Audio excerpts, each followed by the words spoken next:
Ready, set, hut, bonsoir et bienvenue dans Touchdown et Tartiflette, 8e semaine. Ce soir, tout le monde est au travail, pas de bye week. Bon, sauf pour Scooby, mais bon, vous savez ce que c'est Scooby. Touchdown et Tartiflette, c'est votre émission hebdomadaire où nos analystes décortiquent joyeusement l'actualité de la NFL. Notre équipe d'experts internationaux et francophones se retrouve pour t'offrir un regard unique sur une sélection de matchs. Ce soir, en match, nous avons pour toi les Eagles aux Bengals, les Bills aux Seahawks, les Bears aux Commanders, les Cowboys aux Niners. On abordera aussi quelques sujets bouillants de la NFL. Les Chiefs sont-ils les derniers Indiens en piste? Et on fera un petit bilan de la mi-saison, sans oublier l'Expert World Cup, avec ce soir le challenge de Rémi. Pour retrouver tous les pronos de tous les matchs, c'est sur le site prononfl.com où tu peux jouer avec nous et le reste de la communauté francophone. Puisque tu es encore là, que tu n'as pas encore coupé la vidéo sur YouTube, merci de liker la vidéo, t'abonner à la chaîne, nous laisser une petite insulte, un petit coucou, un petit commentaire, ça fait toujours plaisir.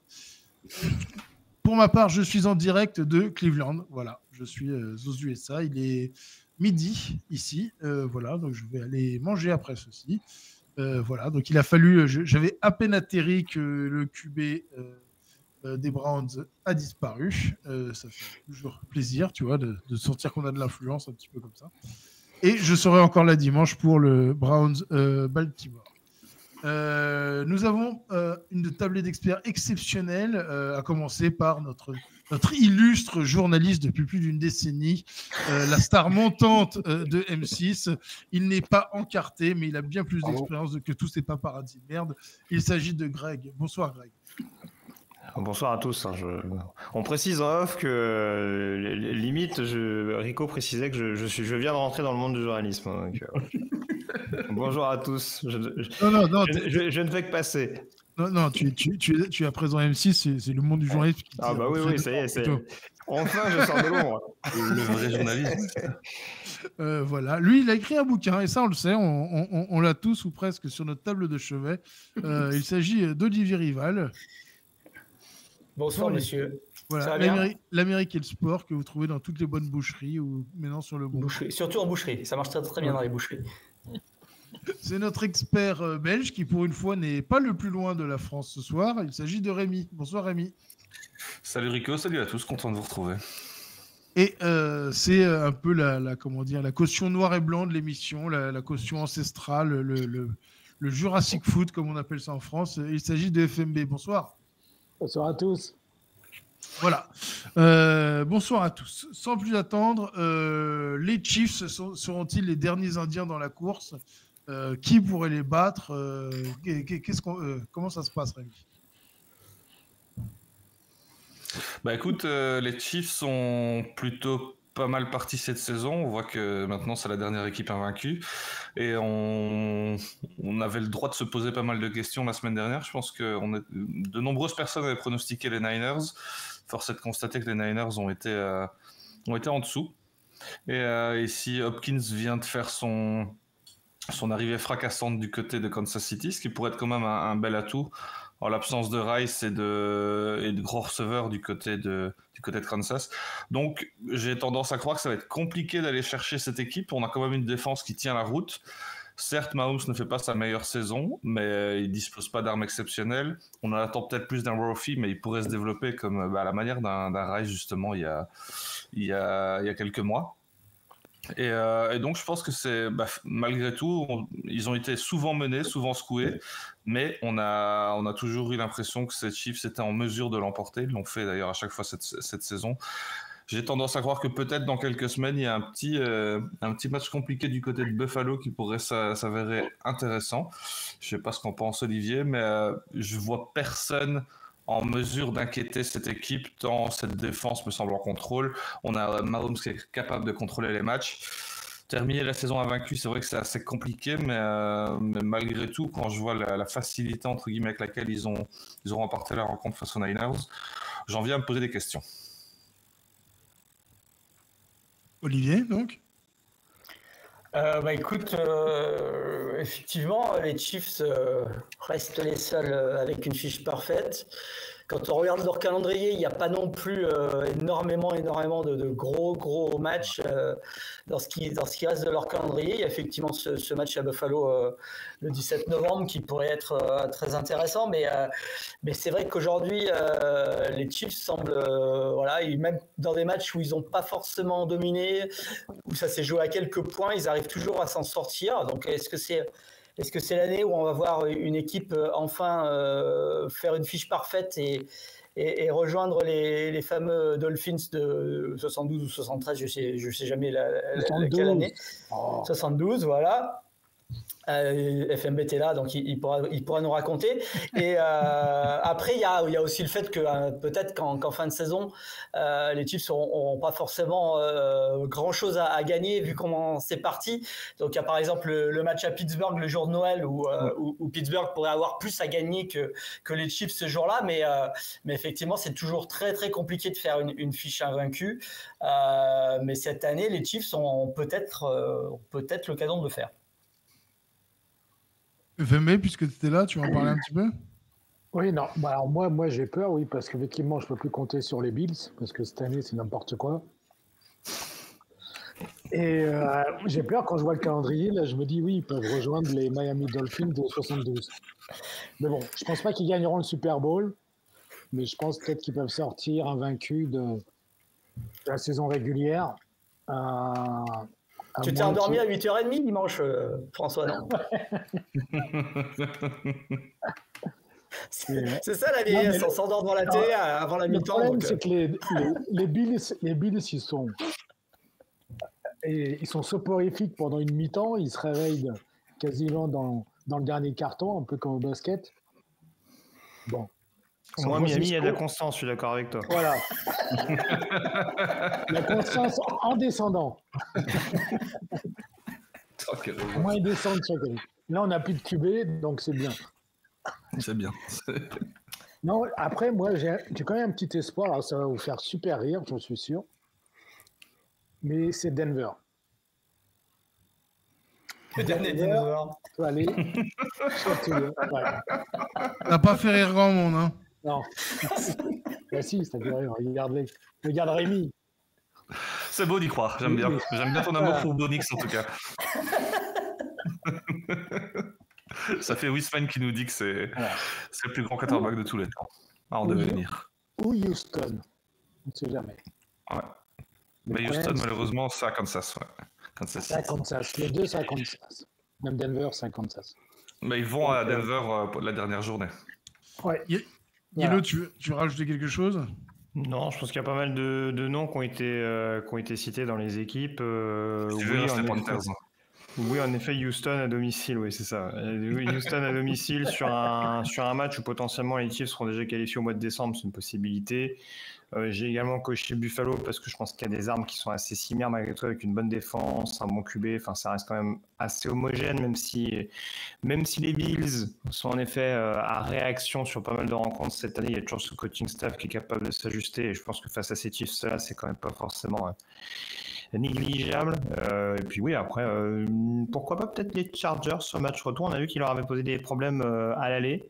Ça a l'air d'être le type d'équipe qui, sans être forcément complète, peut en effet poser des problèmes, créer des turnovers, gérer l'horloge et justement faire en sorte que Mahomes ait moins possible le ballon. Donc pourquoi pas sur la revanche du côté du Missouri, mais oui, je pense qu'il n'y a pas non plus 400 équipes capables de poser des problèmes aux Chiefs qui devraient se qualifier, qui devraient être les premiers assez rapidement à être qualifiés pour les playoffs cette année. Merci beaucoup, messieurs. Tout de suite, on se jette dans le premier match de la soirée, à savoir les Eagles aux Bengals. Greg, je te laisse la main. Rencontre, on ne sait pas trop ce qu'on va avoir au final, parce qu'on est censé avoir sur le papier deux attaques extrêmement spectaculaires, deux équipes qui ont récemment joué au Super Bowl, donc on se dit oulala, attention, ça va décoiffer, sauf que offensivement, c'est quand même deux équipes qui laissent un peu qui laisse les observateurs un peu sur leur faim. On a vu que Philadelphie, en effet, ça avait beaucoup marché sur les Giants, mais il y a toujours ces petits problèmes de confiance, j'ai l'impression, du côté de Jalen Hurts. Une ligne offensive qui a été extrêmement poreuse, même si bon, la défense des Giants, c'est pas n'importe laquelle non plus. S'il y a bien une force qu'ont les New-Yorkais cette année, c'est la défense. Et à l'inverse, Cincinnati, face à une équipe de Cleveland qui avait rien à vraiment proposer sur l'ensemble du match, a semblé patiner. Et on a l'impression que c'est deux équipes qui jouent un peu, qui essayent de surfer un peu sur leur vedette offensive, Barkley et Brown d'un côté, Chase et Higgins de l'autre. Sans vouloir faire injure à Joe Burrow, mais on a l'impression qu'il n'est jamais vraiment revenu à 100% depuis l'année passée. Donc ouais, ça va être un match paradoxalement où ça va peut-être plus se jouer en défense, en tout cas où je pense que la clé peut être dans ce secteur-là, même si encore une fois on n'a pas affaire à des énormes escouades, mais en tout cas des équipes qui retrouvent un petit peu confiance sur le pass rush. Je me dis que cette défense de Cincinnati à la maison a peut-être les moyens. Ce qui va être intéressant avec les Bengals, je trouve, c'est qu'ils ont un calendrier à venir, je parle surtout après les Eagles, qui peut potentiellement leur permettre de se rapprocher un petit peu des places de wildcard, surtout qu'on voit que c'est quand même extrêmement rapproché en termes de lutte dans ce secteur-là au niveau du classement. Donc malgré le début de saison qui est extrêmement décevant et notamment quelques défaites qui font un peu tâche, je pense forcément à celle des Patriots en ouverture, il y a quand même moyen de se refaire un peu la cerise. Donc si la défense continue d'élever un petit peu son niveau de jeu avec un Trent Hendrickson qui est très bon depuis le début de la saison, notamment ces dernières semaines, et une attaque encore une fois qui, même en s'appuyant principalement sur ses playmakers, arrive quand même à réaliser quelques actions clés qui font la diff, je vois quand même les Bengals s'imposer d'une courte tête face aux Eagles. Rémi ? Ouais, c'est un duel assez serré en vue. On a des Bengals qui ont plutôt intérêt à l'emporter. Ils sont à 3-4 cette saison. On a déjà parlé de course au playoff. Il y a 32% des équipes qui se qualifient avec un bilan de 4-4. Mais par contre, s'ils passent à 3-5, on descend à 10%. Donc c'est vrai que les stats ne parleraient pas en leur faveur en cas de défaite. Yellow l'a dit, c'est compliqué pour ces équipes d'être régulières, notamment offensivement, malgré les quelques belles cibles. Avec AJ Brown, c'est vrai que les Eagles sont beaucoup plus efficaces. Il a joué 3 rencontres. Ils ont gagné ces 3 rencontres. Il a dépassé 2 fois la barre des 115 yards. Lors de ces 3 rencontres, il a eu un touchdown à chaque fois. Donc c'est vrai que ça rassure pas mal Hurts de pouvoir viser une telle cible. Et donc j'ai tendance à croire que l'attaque des Eagles va peut-être un petit peu performer mieux que celle des Bengals, bien qu'au niveau défensif, c'est cette pression constante d'Hendrickson qui sort 2 sacs la semaine dernière, je pense, qui en a 7 sacs cette saison. Ça peut être dangereux parce que pour moi, le gros point noir de l'attaque des Eagles la semaine dernière, c'était la pass protection. La ligne offensive a fait le boulot au niveau du running game. Au niveau de la pass protection, c'était pas terrible du tout. Ils ont pas fait il n'y a pas énormément eu de jeux de passe, mais la pression était malgré tout très présente assez souvent. Donc il faudra faire attention, ça risque de jouer à ça. Pour moi, je donne quand même un petit avantage aux Eagles parce que j'ai l'impression que ça peut tourner un peu plus correctement offensivement, notamment au niveau du running game où il n'y a pas photo entre les deux. Et voilà, c'est un match plutôt intéressant dans la course au playoff et qui devrait être, à mon avis, assez serré de bout en bout. FMB ? Alors, je ne suis pas sûr. Attends, il y a un point que tu m'as dit, Hendrickson, il a combien de sacs cette année ? 7, je pense. Je pensais que c'était un peu moins, tu vois. Donc, Il en a eu 2 la semaine dernière, il me semble. okay. 2 ou Là, 3. en fait, moi, je pensais que c'était plus le point faible pour moi des Bengals, c'est la D-line et les linebackers. Les DB, ils sont bons parce qu'ils sont pris que 85 yards en moyenne. Bon, je pense qu'à l'entraînement, ils doivent souffrir avec Burrow, donc ils se sont améliorés. Mais je trouve quand même la défense des Bengals assez moribonde. Mais bon, je vois pas comment ils peuvent stopper Brown, Berkeley et Smith. Bon, Hurts, il s'est quand même pris 4 sacs la semaine dernière par les Giants. Bon, donc tout est possible aussi du côté de Cincinnati s'ils sont bien motivés. Mais sur le papier, l'offense que tu l'as dit, Burrows comme c'est vrai, même s'il est diminué, c'est une attaque à une seule dimension. Donc le jeu au sol est quasiment inexistant. Et je vois mal quand même les Cincinnati gagner. Et d'ailleurs, savez-vous quand est-ce qu'il y a eu un dernier gros score entre ces deux équipes ? Eh bien, non. Olivier? Là, c'était un quiz, mini quiz. Ah, c'était une vraie question. Mais ouais. Je croyais que c'était rhétorique, mais putain. Allez-y, lâchez-vous. Non, mais tu vas nous dire, FMB. Ah, essayez de deviner quand même. Je sais pas, ils se rencontrent pas souvent quand même. Donc, Jamais. Ouais. C'était un vieux QB côté Eagles. Jeff Garcia, genre? Non, non. Plus vieux. Ah, c'était un vieux QB. Plus vieux. Cunningham. À l'époque de Cunningham, quand même pas. Ça fait un moment. Ça fait long. Ah, il y a trop vieux, il n'y a pas assez vieux. C'est ça. Ouais, c'était en 97. C'était Boomer qui était le QB et ils ont gagné 44-42. Ah, joli match avec Boomer contre son ancienne équipe, ça devait être plutôt rigolo. Ah ouais. Ok. Voilà. Olivier, t'avais un truc?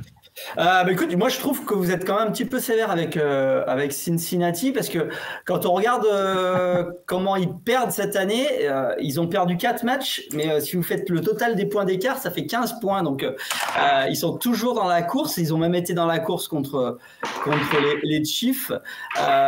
Et je trouve que Burrow, malgré tout, quand on regarde ses stats, elles sont loin d'être achetées. Hein. Je crois qu'il est 3e en rating, il doit être 4e en yards par match.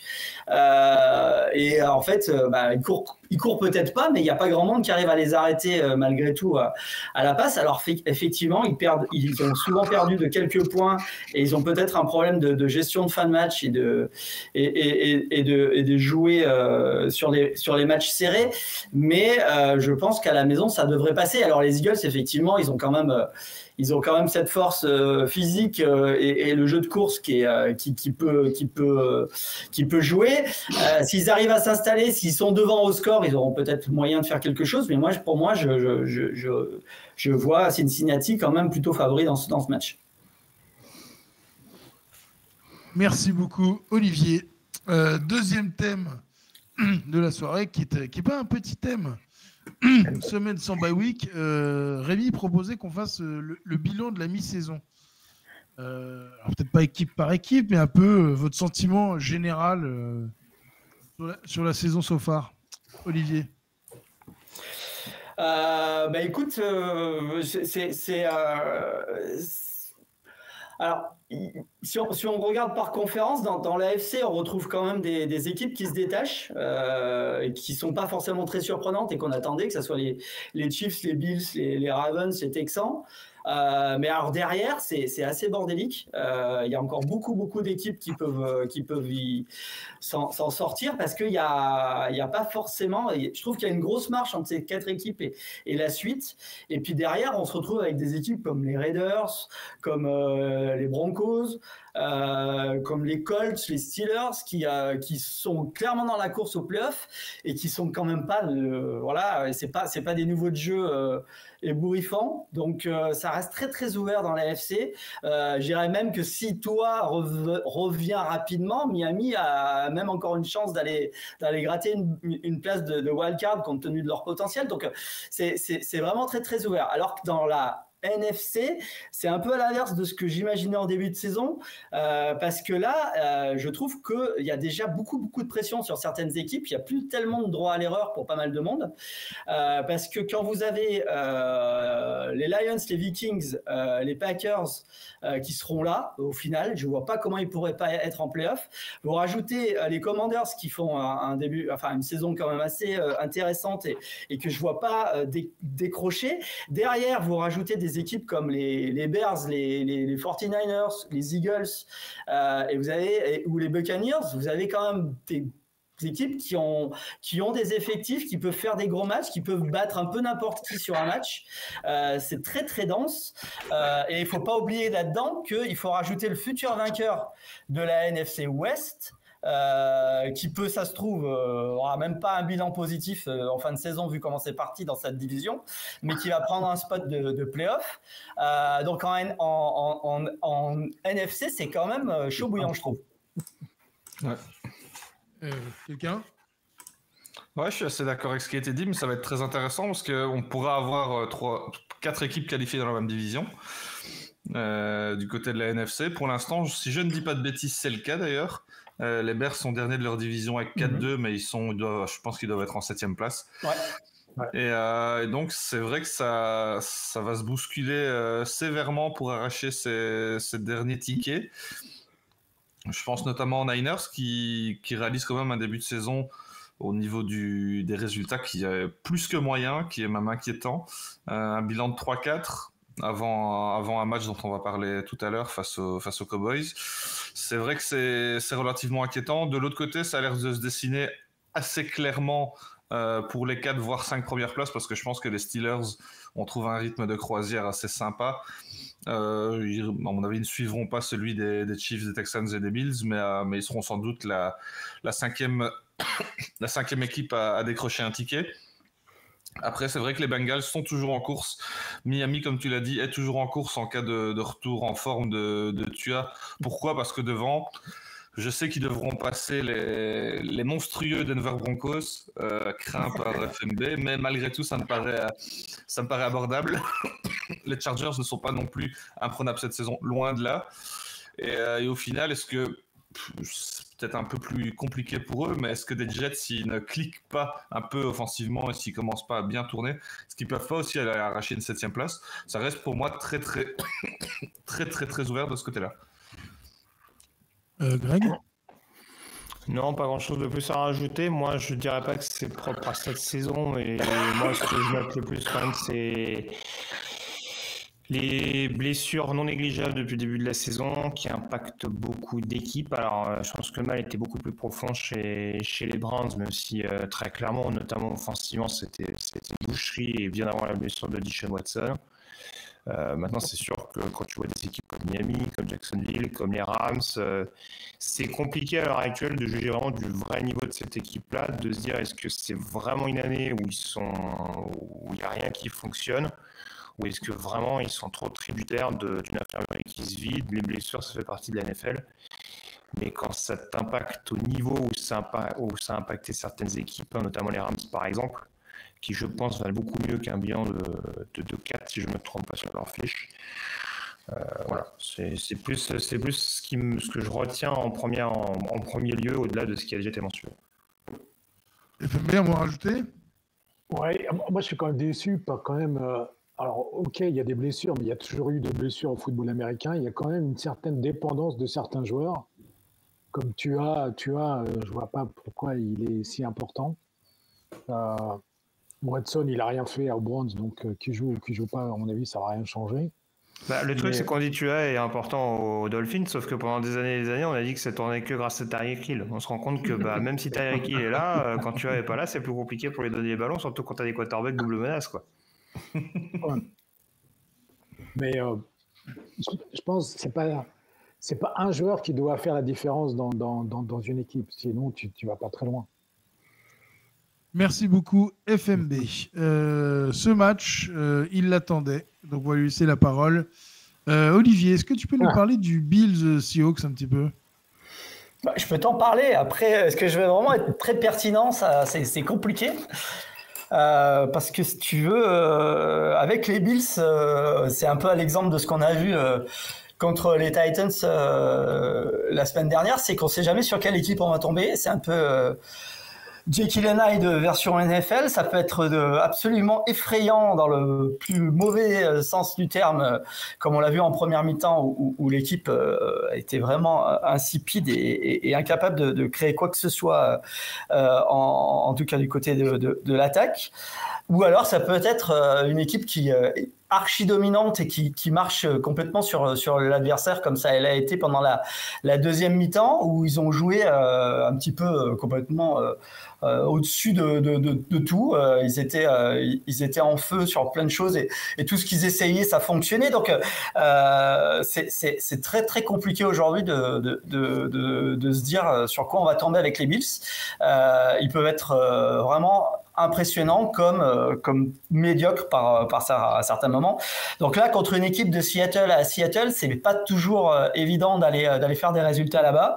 En plus, avec un Geno Smith qui est quand même numéro 1 en yards depuis le début de la saison. Alors effectivement, il faut pas mal d'erreurs. Il lance aussi un certain nombre de patates chaudes qui sont pas toujours de bonne aloi, mais c'est difficile. Et puis l'autre point d'interrogation sur ce match, c'est comme en parlait Greg, c'est l'état de l'infirmerie des Bills, parce que à aujourd'hui, notamment au poste de receveur, on ne sait pas franchement avec quelle équipe les Bills vont se déplacer, parce que Hollins, Samuel, Knox et Kincaid sont tous potentiellement absents dimanche. On verra si ces quatre-là, les Bills peuvent compter sur pas mal de monde. Heureusement que ils ont récupéré Cooper depuis 10 jours, parce que sinon il y aurait vraiment du souci à se faire du côté des réceptions de passes pour ce match. Et puis en plus, Terrell Bernard, qui est quand même celui qui tient la baraque de la défense des Bills, est lui aussi potentiellement absent. Donc on verra aussi dimanche avec quels absents les Bills se déplacent pour vraiment se faire une idée. Alors, en fait, au final, potentiellement, ça doit pouvoir passer. Les Bills arrivent à faire quand même de belles choses, mais il y a des questionnements et des choses qui sont loin d'être certaines. FMB, quelque chose à dire peut-être? Je pense qu'il y a tout été dit, mais moi j'ai quand même du mal à croire aux Bills. Quand je vois Allen, on se demande s'il n'essaye pas de dégommer ses receveurs ou les receveurs, ils n'ont pas de main, quoi. Il dit, c'est pas possible. Là, on a l'impression qu'il est tout seul, le gars, à essayer de mener son attaque. Bon, heureusement, il y a Cook qui aide. Mais en fait, sur ce coup-là, moi, j'ai joué Seattle parce que je pense que chez eux, ils sont pas si mauvais que ça. Côté offense, ils ont quand même Geno Smith, encore un ancien QB des Jets. Je sais pas combien. Ça sera un petit quiz à faire. Il y a combien d'ex-QB de Jets qui sont en starter cette année? 97. Ah non, c'est pas ça. Non, alors là, par contre, j'ai encore un mini quiz, tiens. Ah. C'était pas Rémi qui faisait le quiz ce soir là, parce que qu'est-ce que c'est que tous ces gens qui font des quiz là? Non, je voulais finir quand même sur la défense des Seahawks. Ils ont quand même, je trouve, ils ont super bien joué contre les Falcons. Donc les Falcons, on dirait, c'est pas dans le top de la NFL, mais quand même, ils ont quand même bien limité Kirk Cousins à un seul TD. Donc la défense, elle tient la route quand même côté Seahawks. Donc on va voir, ça va être un bon test contre les Bills. Alors, en quelle année les Bills se sont pris une fessée par les Seahawks? Ça doit dater, ça. Ouais, dépêchez-vous de répondre parce que Rico va penser que c'est une question rhétorique après. C'est ça. Il y avait encore Steve Largent comme receveur aux Seahawks à l'époque. Oui, exact. Tu vois, donc il n'y a pas de question post-année 2000 alors. C'est vraiment du truc. Ah ouais, très bien. C'est que pré-expansion. 1994. Non, c'est plus vieux que ça. Ah, mais non. C'est Largent, c'est plus vieux. 84. C'est plus vieux. Bon. Ah ouais, mais on n'était pas nés, ça compte pas. Rémi n'était pas né. C'est en 1977. Ils sont pris 56-17. FMB, juste pour... Attends, c'est pas fini. Mais en 2016... Je pense que Rico et Yellow n'étaient pas nés non plus. Il n'y a pas si loin que ça. En 2016, Buffalo a perdu contre Seattle aussi. Faites attention parce que je crois qu'après il y a un quiz sur Princeton et Yale. Hein. Il y a un match du début des années 1900. Hein. Préparez-vous. C'est ça. Ouais, FMB, je propose que tu agglomères toutes tes questions pour nous faire un quiz la semaine prochaine. Ça te va? Je propose de te mettre en mute, FMB, s'il te plaît. À Cleveland, on te reçoit mal, FMB. Hein. J'avais en raccroché. Rémi, Greg, un mot à rajouter? Tout a été plus ou moins dit. Vas-y. Vas-y. Alors moi, je suis à moitié d'accord avec ce que vient de dire FMB. Et je dis pas ça que parce que j'ai pas trouvé la réponse au quiz. Seattle à domicile, c'est pas si flamboyant que ça. Il reste sur 2 défaites de suite, dont cette horrible défaite à la maison face aux Giants. Qui, il me semble, jouait en plus sans Malik Neighbors à l'époque. Oui, les Bills sont inconstants sur l'ensemble d'un match, mais j'ai pas la sensation que les Seahawks soient encore constants sur l'ensemble de la saison. De ce que je vois d'une semaine sur l'autre, on sait pas le contenu qui peut être proposé. Et j'ai l'impression que c'est principalement en défense où Mike Macdonald a encore du mal à installer tout ce qu'il aimerait mettre en place justement du côté de l'État de Washington. Et je me dis qu'au moment de rencontrer une attaque qui certes est pas flamboyante et en plus il y a quelques petites zones non, je crois que Dalton Kincaid est incertain par exemple, mais bon, premier match d'Amari Cooper, même si on sait qu'Amari Cooper c'est pas toujours l'assurance tout risque d'un point de vue drop, il y a eu une bonne connexion qui s'est établie avec Josh Allen, ça te permet d'avoir quand même un peu plus d'expérience dans le vestiaire et sur une position qu'on avait cruellement besoin. La ligne offensive reste extrêmement solide, je trouve, depuis le début de la saison, et ça reste une clé face à une défense justement qui a priori va quand même tenter de blitzer 2-3 fois dans le système de McDonald. Donc même si Seattle a des arguments, j'oublie pas quand même qu'il y a des choses qui peuvent poser problème. On met aussi un petit peu de côté le fait que DK Metcalf a priori ne jouera pas ce match, en tout cas il est très très incertain il me semble à l'heure actuelle. Ça limite un peu plus les options, je trouve, du côté des Seahawks. Donc voilà, oui, ils ont battu Atlanta, qui de toute façon, à mes yeux, n'est pas un cours de regard depuis le début de la saison.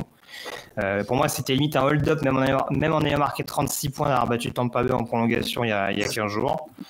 Le coordinateur offensif Zach Robinson, j'y arrive toujours pas et je pense que j'y arriverai pas tout au long de cette saison. Et ça, c'est un autre débat. Donc je pense que Seattle va poser des problèmes à Buffalo, mais je vois quand même Buffalo réagir au sortir du match qu'on a vu cette semaine. Merci beaucoup, Greg. Rémi, un mot, non? Bon, tout a été plus ou moins dit. Je suis assez d'accord avec Greg sur le fait que ces Seahawks, ces deux équipes qui ne sont pas très constantes, mais il y a beaucoup plus de talent forcément, notamment au poste de quarterback du côté des Bills. Ça risque de faire la différence, surtout qu'on a vu qu'offensivement, il y avait quand même une légère Metcalf dépendance. Et s'il n'est pas là, je ne vois pas trop comment ces Seahawks pourront avancer de manière régulière face aux Bills. J'ai l'impression que même si c'est un déplacement qui peut être relativement périlleux, j'ai l'impression que c'est un match qui est plus qu'à la portée de Buffalo. Merci beaucoup, Rémi. Le prochain match, les Bears aux Commanders. Greg, ton point de vue journalistique là-dessus? Ah oui, alors attends, je m'appuie sur mes 10 années d'expérience. Attends, je regarde. Oui, c'est bon, j'ai trouvé là. Match qui est forcément conditionné par la situation autour de Jaden Daniels. Je ne vais pas être très original en disant ça, mais même si on a vu que contre Carolina, ça s'en sortait pas trop mal, mais je ne ferai pas injure, je pense, aux fans des Bears en comparant notamment le niveau de la défense de Carolina et de celui de Chicago. On voit que quand même très nettement, au-delà des prestations offensives, la défense a quand même très nettement élevé son niveau de jeu, notamment le backfield défensif. Et je pense que ça peut avoir son importance face à une escouade de receveurs qui, malgré tout, me semble un peu légère. On voit en effet que Zach Ertz peut sortir de sa boîte en zone rouge, que Ben Sinnott le rookie, a été intégré notamment la semaine dernière pour un touchdown sur son premier catch en NFL, je crois. Donc ça va jouer, je pense, un peu du personnel 12, comme on dit. Donc ça va jouer un peu physique du côté de Washington. Et justement, ça risque de retirer certaines options aériennes à Marcus Mariota, si c'est bien lui qui joue. Donc c'est là aussi, encore une fois, la complexité de pronostiquer sur ce match-là. Moi, Chicago, et notamment Caleb Williams, je vois du mieux en attaque. Je continue de rester un petit peu sceptique parce que les victoires, les équipes qu'ils ont battues ne sont pas toutes des fous de regard. Je ne vais pas me tromper sur les équipes qu'ils ont jouées, mais sauf erreur de ma part, ils ont croisé personne pour l'instant de la NFC Nord. Voilà, c'est un peu... Ils ont battu les Rams. Oui, mais encore une fois, c'est ce qu'on disait tout à l'heure, des Rams qui sont malgré tout un petit peu éclopés, qui ont beaucoup de joueurs blessés. Donc après, encore une fois, ils vont pas s'excuser parce que l'équipe en face comment dire, a perdu pas mal de ses cadres. Ils sont opportunistes, ça on peut pas leur retirer. Que tu as un bon ou un mauvais calendrier, il faut remporter les matchs en NFL, c'est le principal. Maintenant, face à l'équipe de Washington qui a l'air vraiment en pleine bourre peu importe les circonstances, tout ce qui se passe. On voit en plus qu'il y a un essor assez nouveau qui est mis en place par le duo Dan Quinn, Adam Peters, puisque il y a Jamin Davis, je crois, un ancien premier tour qui est parti récemment. Donc on commence vraiment à faire table rase de ce qui a été mis en place avant, et on s'appuie principalement sur les hommes qu'on a choisis lors de ces derniers mois, et ça a l'air de très très bien fonctionner offensivement avec Kingsbury et défensivement avec ce qui met en place Dan Quinn. Donc voilà, je pense que cette équipe de Chicago, qui en plus sort de bye week, si je ne me trompe pas, peut montrer des bonnes choses de nouveau offensivement. A priori, c'est la bonne période pour avoir préparé des choses entre Caleb Williams et Shane Waldron après les différents échanges qu'ils ont eu ces dernières semaines. Je pense quand même que Washington, offensivement et défensivement, même avec Marcus Mariota, a les moyens potentiellement de pouvoir assurer le coup. Ce ne sera peut-être pas un match hyper offensif comme on peut s'y attendre. Je vois peut-être un 20-17 ou un score un petit peu étriqué comme ça, mais je partirais quand même sur une victoire des Commanders sur cette rencontre. Rémi ? Bah écoute, match intéressant, c'est vrai qu'on est tous dans l'attente. Je ne sais pas si on en sait plus sur la blessure de Daniel, c'est de son statut cette semaine. Ça change la donne, c'est vrai qu'on a un Mariota qui a fait le boulot face à des Panthers qui étaient quand même en dessous de tout. Et donc ici on a quand même un défi d'un autre calibre face aux Bears. Certes, Washington est à domicile, mais les Bears m'ont quand même vachement impressionné lors de ce match à Londres face aux Jaguars. Assez impressionné par le calme et le contrôle dont ils ont fait preuve tout au long de la rencontre, surtout en deuxième mi-temps. Alors oui, il n'y a pas de gros noms, de noms ronflants dans leur court palmarès de cette saison, mais c'est peut-être ce match, de là à dire match référence, je ne sais pas, mais c'est un match intéressant, c'est un match qui pour moi ils peuvent gagner. Offensivement, ils ont montré d'assez belles choses. On a une escouade de receveurs qui commence à se trouver, il y a de jolis noms et de tous âges. Là où en face du côté des Commanders, je pense que l'absence éventuelle de Daniel serait vraiment très très mal, parce qu'en plus d'être une menace aérienne, c'est une véritable menace au sol. On a un excellent running back, mais qui sort aussi de bonnes stats de par la menace de son quarterback. Match intéressant, pour moi ça va être très serré, je suis très curieux de voir ce que ça va donner. Tu l'as dit, je suis assez d'accord avec toi au niveau des lignes et des défenses, c'est là que ça devrait se jouer. C'est un match assez costaud sur papier, peu de points, donc la moindre erreur se perd à cash. Ça pourrait se jouer éventuellement sur un fumble ou une interception dans le dernier quart-temps, et je vois effectivement un petit 17-13 ou quelque chose comme ça, mais personnellement je donne mes faveurs aux Chicago Bears. Rémi, non, FMB, pardon. Ah bah moi j'ai mis Washington, alors, en espérant que Janet Daniels soit là, mais Mariota, j'ai eu peur quand il est rentré la semaine dernière, mais il était bon. Il a été bon, il n'a pas fait d'erreur, il a couru quand il fallait. Donc je pense qu'il y a une bonne dynamique dans cette équipe-là des Commanders. Et face aux Bears, qui est une équipe jeune, je pense qu'on va avoir un match des prochaines bonnes générations de joueurs, à mon avis. Donc c'est vraiment, je pense que ça va être un beau match à suivre. Là, ce qui me fait peur, c'est quand même la défense pour les Commanders, c'est que la défense des Bears est quand même très bonne. Ils sont à 18 sacs. Donc c'est déjà assez impressionnant. Williams, comme vous l'avez dit, la Rémi et Diallo, il fait son boulot. Il court pas mal, donc il a quand même plus de 28 yards en moyenne par match en courant. Donc, mais ce qui est intéressant aussi, c'est les séries mini-quiz. Les séries parmi toute cette rivalité, qui est en tête? Les Chicago Cardinals. Non, c'est pas ça? Regarde, gagné. Non, c'est Washington. Washington de 27 à 25, il y a un match nul. C'est pas illogique, il y a quelques Super Bowls en plus aussi. Donc, Olivier?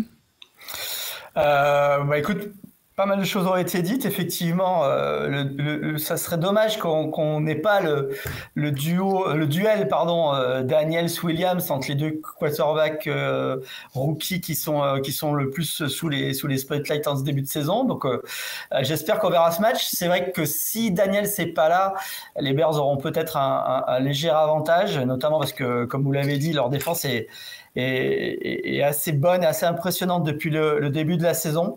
Les Bears qui profitent d'un calendrier. Je regardais leur calendrier est vraiment complètement déséquilibré. Ils vont terminer avec vraiment les 6 matchs de division plus les 49ers au milieu, avec un petit match des Seahawks qui traînent, mais c'est assez délirant comme calendrier. Alors, ce qui est bien pour eux, c'est que ça leur laisse le temps de monter un petit peu en puissance, ce qui a l'air d'être le cas pour le coup, parce que j'étais pas tellement confiant en ce début de saison, et je trouve que depuis 1 ou 2 matchs, c'est un peu mieux. Donc ça fait que les Bears vont peut-être gratter une place en play-off, même si leur fin de saison est assez dantesque du point de vue des calendriers. On verra ce qu'il en est. En tout cas, là, je joue les Commanders. S'il y a Daniels, s'il n'y a pas Daniels, ça risque d'être beaucoup plus serré et beaucoup moins évident. Merci beaucoup, Olivier. C'est le moment que vous attendez tous, celui du quiz. Et ce n'est pas le quiz de FMB, c'est le quiz de Rémi ce soir. Messieurs, Rémi a des questions à vous poser, mais il a l'air chaud, donc commence donc par FMB, quoi. On commence par FMB, vous allez tous les 3 répondre et celui qui est le plus proche l'emporte sur la première question. Alors, mon cher FMB, sais-tu combien de matchs à plus de 400 yards à la passe Cam Newton a-t-il réalisé sur l'ensemble de sa carrière? C'est ça? J'ai pas entendu. Cam Newton. C'est un joueur un peu récent peut-être pour toi, FMB. Plus de 400 yards à la passe. Ouais, c'est un tout jeune. Ça vient de sortir. Combien de matchs de 400 yards? C'est celui avec la pomme, c'est ça? Ouais, je dirais... Ouais. Non, tu confonds avec Webcam Newton. Je dirais 3. Et toi, Olivier, tu dirais combien? Je vais dire 8. Et toi, Greg? J'y vais au milieu, j'y vais avec un 5. FMB, tu l'emportes, c'est 2 matchs. Bravo. Pour FMB. Et tu sais quelles sont les particularités de ces matchs? C'est 2 matchs contre Atlanta, non? Il avait l'habitude de nous fourrer généralement. Peut-être un des deux, je ne sais pas. C'est que des matchs contre... C'est les 2 premiers matchs de sa carrière. Après, il en a plus fait un. Dire. Voilà, ouais, c'est impressionnant, ça. Ouais. Voilà, j'ai fait des questions, c'est des anecdotes que j'essaie de tourner sous forme de questions. C'est-à-dire que c'est quand il a été payé, après c'est quand il s'est rendu compte qu'il devait payer des impôts sur le fric qu'il avait. Alors, Olivier, du coup, quelle franchise est invaincue en finale de conférence NFC en 3 participations et a perdu une finale en conférence AFC? Attends, ils sont invaincus en NFC, ils ont joué. Ouais. Les Seahawks. Les Seahawks. Ouais. Bonne réponse. Petite sous-question. Ouais, je sais, c'est malheureusement pas très égal. Bon, t'as gagné t'as réussi la première question. La prochaine, elle est aussi très jouable. Greg, qui fait pas du tout la pression quand il dit ça juste avant. Putain, le mec, c'est une quiche, quoi. Une décennie de journalisme pour sortir cette chiasse. Incroyable. Allez, qui fut le seul kicker à remporter un titre de MVP. Ah putain, mais c'est son nom que je vais pas avoir. C'est celui des Commanders qui était en 82 lors de la grève des joueurs. Des Commanders, des Redskins, je voulais dire à l'époque, bien sûr. On peut au moins lui donner 15 points parce qu'il a l'année et l'équipe. C'est Mark Mosley. Ah non, mec, c'est touchdown, c'est pas touchdown, quoi, tu vois. Surtout que celle-là a été posée. C'est une question qui a été posée. Ça va, c'est un touchdown de Seahawks Packers sous le pas, toi. Ils sont il est chiant, c'est un remplaçant, c'est infernal. Depuis qu'il a un maillot des Browns, c'est terrible. FMB, combien de receveurs ont remporté le titre de MVP? Wow. Oh putain. Oh, j'irais une bonne vingtaine, moi. Ah bon? Ok. Ouais. Ah ouais. Combien? 20? 20, moi. Ouais. Oui, parce qu'une bonne vingtaine, j'aime beaucoup le concept du plus proche. Moi, je dirais entre 0 et 100. Une fourchette, pas mal, non? Une vingtaine. Ouais, c'est 21. méga fourche. Hein. 21, allez, pour être précis. c'est- Bah tiens, moi je dirais 5. Hein. Et toi, tu dirais combien, Greg? Moi, je dirais 4. Bah, c'est 0. Ah bah oui, Non. j'ai gagné. Greg a gagné. Il y a plus de kickers qui ont gagné le MVP que de receveurs, C'est beau. figurez-vous. Non mais 21 FMB, franchement. MVP Super Bowl ou MVP Ah non, Ah, il essaie de c'est changer bon. un truc comme ça en MVP plus. saison, j'ai Ah. pas précisé, pardon. Ça va être de ma faute maintenant. Ouais, c'est ça. Non, mais les questions sont très mal posées. Ouais, franchement, au très mal posé. moins avec Scooby, c'était rapide et c'était précis, Rémi. Hein, je vais pas dire. Mais... Personne n'avait la réponse. Un peu de précision dans l'énoncé, s'il vous plaît. Les ouais. indices étaient de moins en moins précis. Donc, c'est à Olivier. Quel quarterback a lancé un pick six pour sa première passe en NFL? Tu as 4 propositions. Voilà. Donc, c'est Favre, Brady, Manning ou Roethlisberger.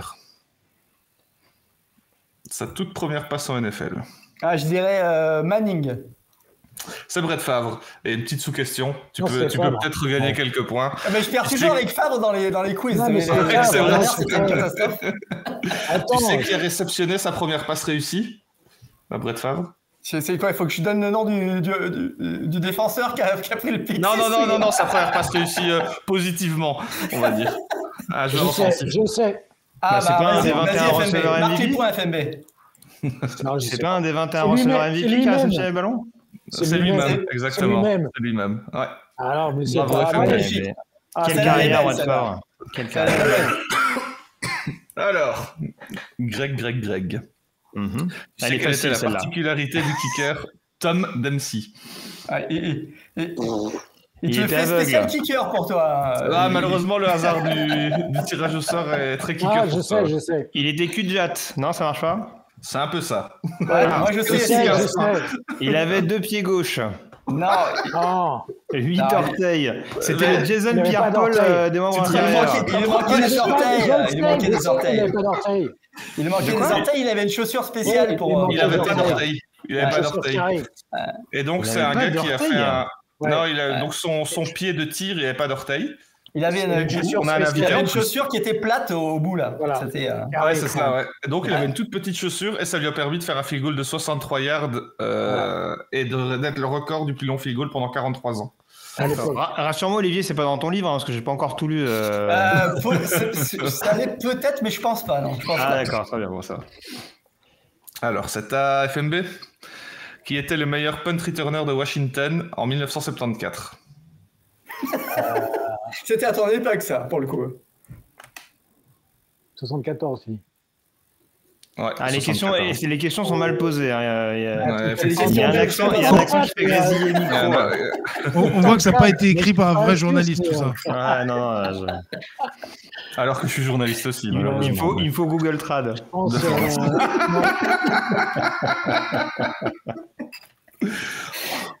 Qu'est-ce Moi, que c'est ça quand veut tu dire, veux, aujourd'hui FMB. Hein.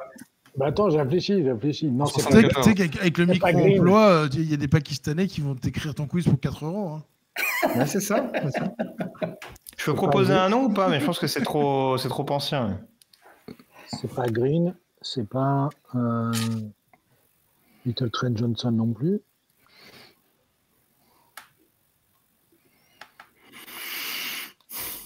Tu ne l'as pas? Non. Non. Pourtant, c'est en plein ton époque, hein, vraiment. Quelqu'un l'a? Sachant que si c'est dans les questions, il y a un petit... Il y a un petit truc, oui, forcément. Il y a un petit Mais- twist. Art Monk. Et Non, non, si je vous dis que c'est un c'est QB. Ah, ouais, Theismann, Joe Eh Theismann. oui, Joe Theismann. Putain, je le savais en plus. Il le savait en plus, t'imagines? Ouais, comme par Ah hasard. ouais, Ouais. parce que tu sais Là- pourquoi? Parce qu'il voulait pas, il voulait absolument jouer. Et en fait, Ah ouais. et les coachs à l'époque disaient bon, faisait pas jouer les QB pour les protéger en cas de blessure. Et lui, il a dit à son coach, m'en fous, moi j'ai envie de jouer. Et comme il était rookie, les rookies jouaient pas avant. Ouais, c'est pas de te rattraper, FMB, t'as perdu quand même. Hein. C'est pas grave, je m'en fous.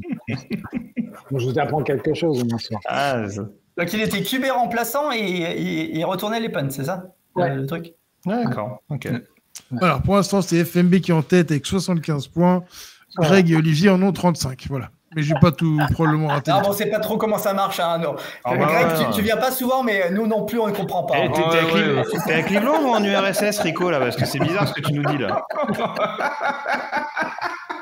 La prochaine question, Olivier, je suis désolé, je sais vraiment pas comment la tourner. C'est juste que je trouvais l'anecdote très sympa, donc bonne chance, je te le dis d'avance. En 2002, les Texans ont battu les Steelers 24-6. La victoire, elle est surprenante à la vue des statistiques. Est-ce que tu peux me dire pourquoi?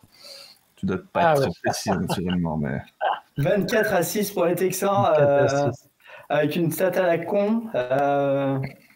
D'habitude, c'est les Steelers qui gagnent de manière improbable. C'est ça, là, c'est vraiment une stat Steelers. C'est vraiment une stat Steelers, c'est vrai. C'est une stat Steelers, ils ont réussi aucun first down, troisième tentative, 0 pour les Texans, mais ils ont gagné le match quand même. C'est à FMB, peut-être. Greg d'abord, peut-être. Aucun TD. Aucun TD offensif, mais surtout... Que des points d'équipe spéciale. Non, en fait, leur quarterback, déjà, David Carr, a complété 3 passes sur le match. Ah oui. Ce qui n'est pas terrible, pour 10 yards. C'est ce qu'il faisait en moyenne. Hein. Moyenne haute. Parce que là, il n'y a rien qui me choque au score. Il n'a pas été intercepté, donc bravo. Le gars, il n'ajoute que 37 yards à la course. Donc, en fait, offensivement, ils ne font que 47 yards. Là où leurs adversaires du jour, les Steelers, en font 422. Et le score final, c'est 24-6. Pour les Texans. Ah, quand même, ouais. Donc voilà, désolé, la question n'était pas très précise, mais je trouvais que l'anecdote était intéressante. Du coup, il y a 12 turnovers en down pour Pittsburgh dans leurs propres 5 yards. Il y a 2 pick six et un fumble retourné pour un touchdown. Ah voilà. Ah, quand même. Ok, merci. Et qui était le quarterback des... Ah, il me reste une question. Pardon. Ah, 2. Mais oui, une, attention, quand même. Qui était le quarterback? Non, j'allais poser la question qui était le quarterback des Steelers à ce moment-là. Je ne sais pas si tu aurais... 2002 Big Ben. Je sais pas si c'était pas Big Ben. C'était pas Big Ben, du coup. Non, Charlie Batch n'était pas encore là. Non, comment il s'appelle? Comment il s'appelle? J'ai fait la même tête que toi. J'ai son nom sur le bout de la langue, c'est terrible. Il a un nom un peu de méchant dans un film, je trouve. Maddox? Ouais, Maddox. Oui, c'est ça. Maddox. Alors, dernière question pour Greg. Si tu souhaites devenir l'heureux acquéreur d'un season ticket du côté de Green Bay, oui. À ton avis, j'achète à combien de temps est estimée l'attente? 203 ans. En année. J'ai dit 203 ans. 203 ans, tu dis? Ouais. Ah, faut faire le plus proche. Je vais dire 25 quand même pour rester un peu raisonnable. Ok. Moi, je vais dire 55, comme ça on est... Olivier, bravo, c'est 60 ans. Ah putain. Wow. Merci beaucoup, Rémi. Tu prends 50 points. De toute façon, toi, tu es en tête du classement. Tout va bien pour faire ce quiz. Merci bien. Et on passe tout de suite. Allez, appuie là, toi. Appuie là. Et on passe tout de suite au dernier match de la soirée. C'est très très clair le règlement du quiz. Hein. Ouais, c'est clair. Voilà. Mais alors, le mec nous fait quand même des résultats truqués et en plus il utilise de la main-d'œuvre gratuite. Hein, mais bon, jusque-là, tout va bien. Hein, et vive les valeurs chez Touchdown et Tartiflette, je te le dis. Le règlement est simple, c'est Rico qui décide. Pour les articles suivants, se référer à l'article 1. Le dernier match de la soirée. Attends, il ne travaille pas très bien. Le dernier match de la soirée, les Cowboys aux 49ers. Quelqu'un volontaire pour commencer ce match? J'ai bien continuer sur les mini-quiz, tiens. Allez, c'est parti. Qui mène les séries? Je l'ai fait en plus, c'est Dallas en plus, paradoxalement, je crois, non? C'est pas Dallas qui mène la série? 49ers. Terrible, j'ai fait un rivalidé là-dessus, je suis nul à chier. 20-19 et un match nul. Et le match nul, 19 un match nul. Peut-être au moment où tu as sorti le rivalidé, il y avait 2 défaites. Non, je pense pas, je pense que c'est moi qui me rappelle pas. J'essaie de te sauver, maman. C'est moi qui suis nul à chier, cherchez pas. L'année du match nul, dans les années 80, non? Ah non, mais plus vieux. Ah oui, c'est vrai qu'il y avait 1924. Avec FMB, c'est toujours mieux. Non, c'était pas en 1939, ils se sont arrêtés à la mi-temps parce que la guerre commençait, je crois. Non exact. 69. Ah, comme par hasard. Non, mais ils sont arrêtés pour d'autres raisons, apparemment. C'était pour autre chose qu'ils ont fait stopper. À San Francisco en 69, il y a beaucoup de choses qui s'arrêtaient. Ouais. Et puis Greg, quand c'est FMB, précise-lui quelle guerre. Hein. Précise-lui quelle guerre? Ah oui, c'est important, pardon. Sinon, quelqu'un a un avis sur ce match quand même ou... Allez, j'y vais. Enchaîner sur ce que tu pensais du Allez, match, on y va. FMB, mais... Allez, c'est parti. Alors, forcément, ce match est beaucoup conditionné par l'infirmerie quelque peu remplie actuellement du côté de San Francisco, à croire qu'on a déménagé sur un cimetière indien du côté des Niners. Alors, je suis un peu embêté sur ce match-là parce que, comme on dit dans le pays qui t'abrite actuellement, Rico, j'ai quand même l'impression que Kyle Shanahan a un peu le numéro de Mike McCarthy ces dernières années. Les victoires de Dallas se comptent quand même sur les doigts de Jason Pierre-Paul du côté de Dallas ces dernières saisons. Donc, je pense quand même que San Francisco a démontré qu'il y avait... Je pense qu'à l'instar, par exemple, d'une équipe comme Buffalo, même quand il y a des blessures, je pense qu'il y a un coaching staff qui est quand même capable de trouver des solutions. Avec les blessures qui étaient les leurs, ils ont quand même réussi à pousser un minimum les Chiefs dans leur dernier retranchement. En tout cas, la décision, ça n'a clairement pas été un match à sens unique à mon sens, même si il y a eu rapidement quand même 21-12 pour Kansas City. En tout cas, il y a eu cette blessure qui est intervenue de Brandon Ayuk, mais à la mi-temps, le score ne me paraît pas si éloigné que ça. Je pense quand même que face à une équipe comme Dallas qui a beaucoup de mal à trouver une certaine forme de régularité cette saison, San Francisco a moyen de leur poser des problèmes. Il me semble que Dallas fait partie de ces équipes qui sortent d'une bye week, donc ce sera forcément un paramètre à prendre en compte, encore une fois, face à une équipe qui peut apparaître diminuée comme celle des Niners. Mais je pense là encore que peut-être mentalement, psychologiquement, les Niners peuvent réussir à prendre un minimum le dessus, à provoquer surtout des pertes de balles, notamment de la part de Dak Prescott. Et je pense qu'on va rendre volontairement le match très défensif de la part de San Francisco pour aller chercher ce succès. Donc je vois quand même San Francisco montrer un peu d'orgueil, comme on avait vu notamment sur le terrain de Seattle. On se disait tiens, ils sont mal barrés en Thursday night et finalement ils étaient allés s'imposer chez une équipe de division qui avait un meilleur bilan qu'eux à ce moment-là. Donc voilà, victoire des Niners à mon sens sur cette partie.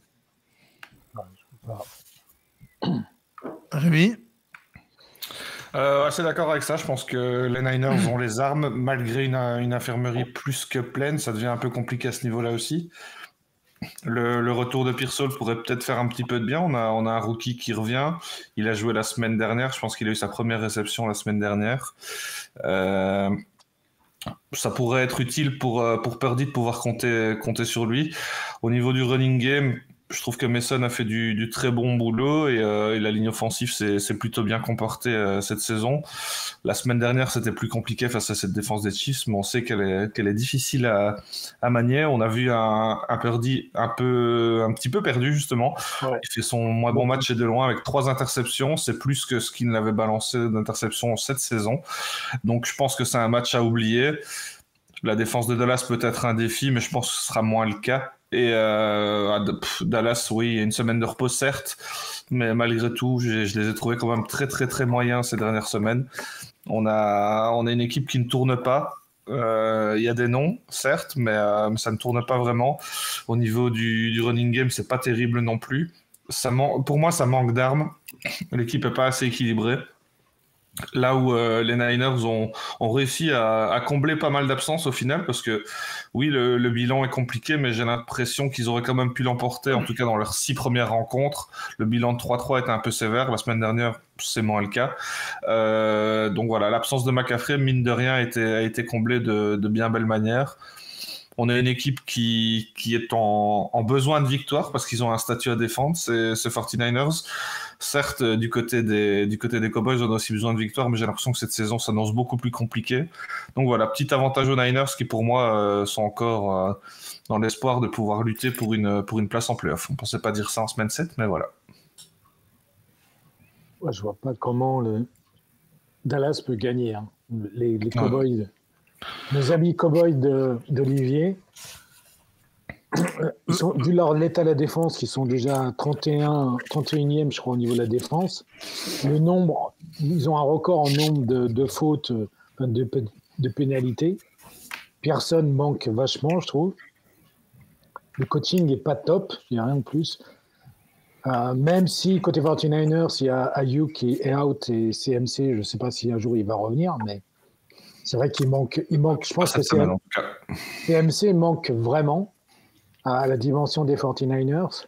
Et c'est lui qui apporte quand même la dynamite dans le système offensif des Niners. Mais bon, c'est dommage de le voir sans. Purdy, c'est vrai que Purdy, comme tu l'as dit, Rémi, moi, j'ai trouvé quand même un peu perdu la semaine dernière. Il faisait un peu pitié. Il faisait vraiment rookie d'un petit collège universitaire. Donc, il a fait quand même il y a 3 interceptions et je pense qu'il y en a 2 qui sont vraiment pour sa pomme, quoi. Est-ce que Purdy était sublimé par McCaffrey, du coup, l'année dernière? Au Salah, vous en faites ce que vous voulez. Hein. Non, mais Voilà. si je reprends un peu la main, c'est vrai que on a 2 équipes qui sont décevantes, mais pour des raisons complètement différentes. On a l'impression qu'à Dallas, il y a quelque chose qui est cassé, qui ne marche pas. Et je me ferai un peu de soucis pour McCarthy du point de vue de mon job, hein, parce que je pense que le proprio va pas attendre trop longtemps, beaucoup plus longtemps que ça marche du côté de Dallas, et que les 49ers, eux, subissent effectivement une avalanche de blessures qui ne s'arrête pas, parce que là il y a encore Bosa et Samuel qui risquent de pas être là, ce qui va sans doute rajouter un petit peu de suspense à ce match. Mais même si les Dallas arrivaient à s'en sortir, ça serait sans doute provisoire, parce que je vois pas Dallas aller très loin vu comment ils jouent ces derniers temps. Et des 49ers qui pourraient se retrouver à 3-5, ça serait loin d'être perdu pour eux, parce qu'ils sont dans une division qui pue, et à un moment ils vont retrouver un certain nombre de joueurs. Ça pourrait être assez intéressant de voir les 49ers se retrouver avec la 6e ou 7e place de la NFC et se retrouver à 100% avec McCaffrey de retour, parce que ça pourrait donner des matchs de playoff pas forcément aussi sympa que ça pour les têtes de série de la NFC. Donc ça sera peut-être à surveiller en fin de saison comment ça se termine pour les Niners, parce que quand ils sont à 100%, ça reste une très très bonne équipe. Merci beaucoup, messieurs. Est-ce que vous avez quelque chose à rajouter pour cette semaine? Un match à recommander pour regarder? Quelque chose à dire à la planète? Une dernière question peut-être d'FMB? Non, je sais pas si Et un petit quiz? Ouais. Non. Non. Non, mais regardez Bears Commanders, à mon avis. Ça marche. Merci beaucoup, messieurs. Bonne soirée. Je traverse l'Atlantique d'ici la prochaine émission et on se retrouve la semaine prochaine. Ciao, ciao. Salut à tous. Salut. Et n'oublie pas de rendre l'enfant que tu as piqué.